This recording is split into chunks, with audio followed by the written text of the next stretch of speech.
Hello everyone, my name is Sarah Larangel and I'm going to be your presenter today. Today we are going to discuss how the learning frameworks outlined by the International Society for Technology and Education can structure and guide your instruction in your individual classroom. So let's get started. To begin, there are different standards for students and then for the educator leading the classroom. For students specifically, this is just, again, the overall purpose, but it is to essentially it provides you with the guidance for what students should obtain in terms of these skills and knowledge needed to participate in a global society. Whereas these standards provide instructors with information about why and how they should work to grow professionally in order to support their students. More specifically, when it comes to students, outlined on this slide are the 7 standards that students will need to meet according to ISTE. So this is the list of all 7, but the ones highlighted in red are probably the 3 that I think are most important for educators to stress the most when they are designing their curriculum and doing their lesson planning, but still note that the other 4 are still very important.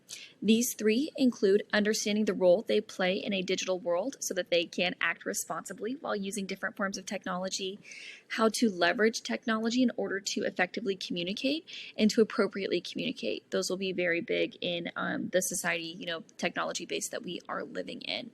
And then lastly, to utilize technology tools to broaden their perspective. So yes, they're in school, they are learning lots of new things, but what are they doing to build on that knowledge, especially using the technology tools that you are affording them in the classroom setting. Next, when it comes to educators specifically, again, these are the 7 that are outlined by ISTE, but again, the 3 that are highlighted in red are going to be what I consider to be the most important. So the first is going to be that second standard of seeking growth opportunities to further support students. This one and number 4 kind of go together. It outlines the need to continually improve your practice by sharing information and collaborating with other professionals in your education setting, as well as with the students to gain their feedback and learn what is and is not working for them. The 5th one includes designing activities that promote learning and knowledge retention through the use of technology. And lastly, analyzing the data available to ensure that learning objectives are being met. So whatever the purpose of your assignment, making sure that there are measurable outcomes that you can reference when determining if you're going to continue using a certain type of technology. Maybe you need to revisit a certain topic before a test or an essay that students are completing once the unit is over. Different things like that to just really help you determine where your benchmarks are.